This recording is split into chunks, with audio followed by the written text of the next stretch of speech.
Pemirsa, Pilkada serentak 2020 diramaikan majunya calon-calon kepala daerah berusia muda atau kaum milenial. Sejumlah parpol bahkan rela menyingkirkan kader senior mereka demi mengusung yang muda, seperti Gibran Rakabuming, Bobi Nasution, serta Rahayu Saraswati yang kebetulan adalah anggota keluarga istana. Akankah para milenial ini bisa dengan mulus menarik minat dari pemilih semulus mereka mendapatkan tiket pilkada dari parpol pengusung? Inilah laporan utama milenial mencari hoki di pilkada.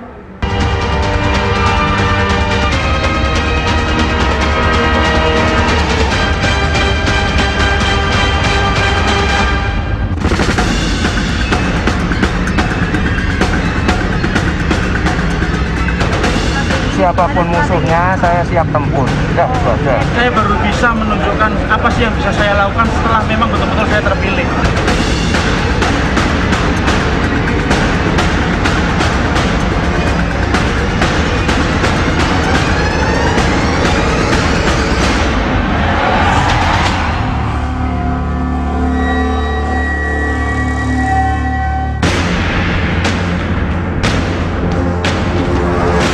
Pesta demokrasi pemilihan kepala daerah Pilkada 2020 sudah di depan mata.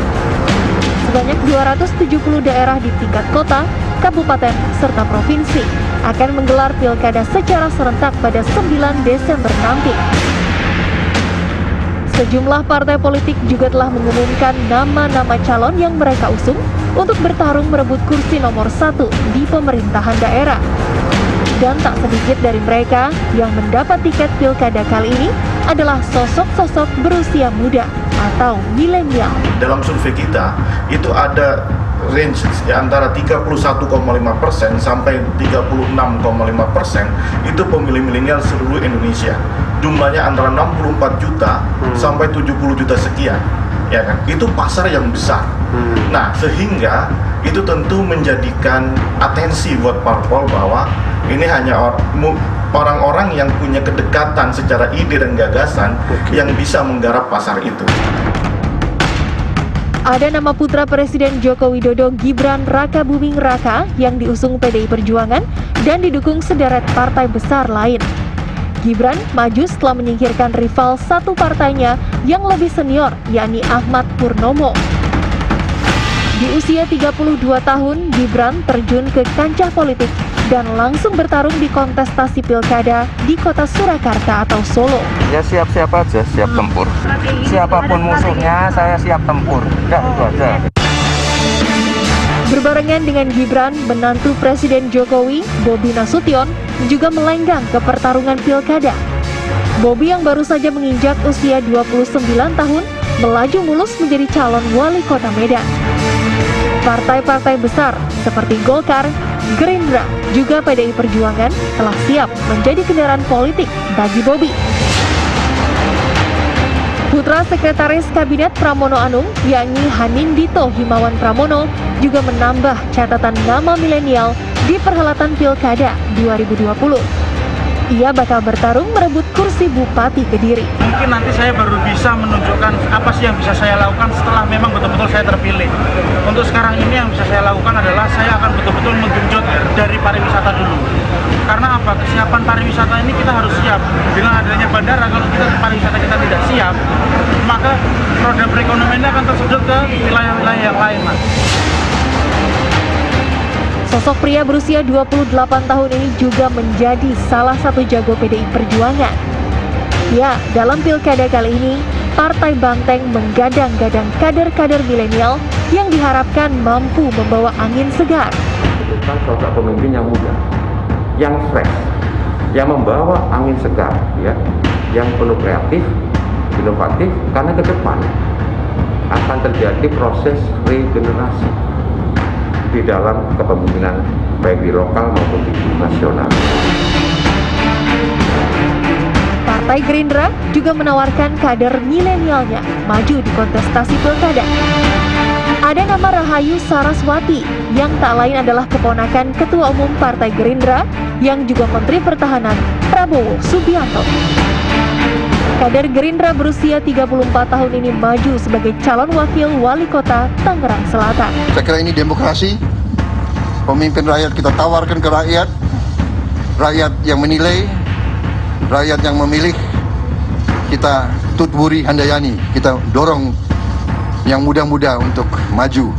Saya kira demikian. Menariknya, anak-anak muda yang berkompetisi di level kepala daerah kali ini adalah anak-anak muda yang menjadi inner circle. Itu adalah mengindikasikan bahwa anak muda kenapa menjadi salah satu kontestan politik kali ini, karena dia punya political resources, yaitu berlatar belakang keluarga elit politik yang saat ini sedang berkuasa. Itu adalah alasan-alasan yang paling mungkin bisa dijelaskan kenapa anak muda saat ini begitu banyak terjun ke dunia politik. Prosesnya tidak terlampau alamiah, tapi seakan-akan dia mendapatkan warisan kekuasaan politik yang tinggal bisa dilanjutkan oleh anak mudanya. Tak dapat dielakkan, sederet milenial yang diusung maju di pertarungan pilkada berlatar belakang keluarga elit. Namun tetap saja, harus ada kalkulasi atau pertimbangan matang bagi partai besar untuk menjatuhkan pilihan dukungan pada mereka. Walaupun milenial, kita juga mempertimbangkan banyak hal ya.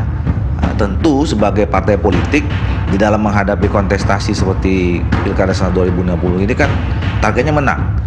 Jadi bukan hanya sekedar misalnya gagah-gagahan harus milenial, tetapi kemungkinan peluang menangnya kecil kan itu tidak mungkin.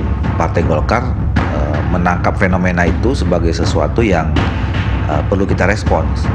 Makanya ada beberapa daerah yang kalau kita lihat juga mereka berpotensi, kita sejauh memang hal-hal yang lain, misalnya memang diukur dari elektabilitasnya baik gitu ya, terus kemudian jaringan yang sudah dibangun cukup gitu. Itu menjadi salah satu pertimbangan kami untuk mencalonkan tokoh-tokoh milenial itu. Lantas seberapa besar peluang para milenial untuk bisa diterima rakyat pemilih? Akankah mereka mampu memenangkan pertarungan di tingkat daerah? Saya yakin ada peningkatan milenial akan diminati oleh masyarakat, begitu ya. Karena apa? Selain dia selain punya gagasan, semangat, idealisme dan lain-lain, milenial dianggap orang yang paling kompatibel, orang yang paling pas di dalam situasi yang seperti ini. Ya, situasi di mana roda pemerintahan itu juga sudah transformatif ya ke arah yang lebih digital. Masyarakat sudah semakin terbuka, dan itu semua adalah karakter-karakter milenial. Anak muda yang sedang bertanding di Pilkada 2020 kali ini, entah anak presiden, entah anak wapres, entah anak menteri, gubernur, bupati, dan wali kota, satu kuncinya, mereka harus menjadi anak muda yang bisa bekerja dengan baik. Hanya itu yang paling mungkin bisa dibuktikan kepada rakyat. Selebihnya ya tidak ada.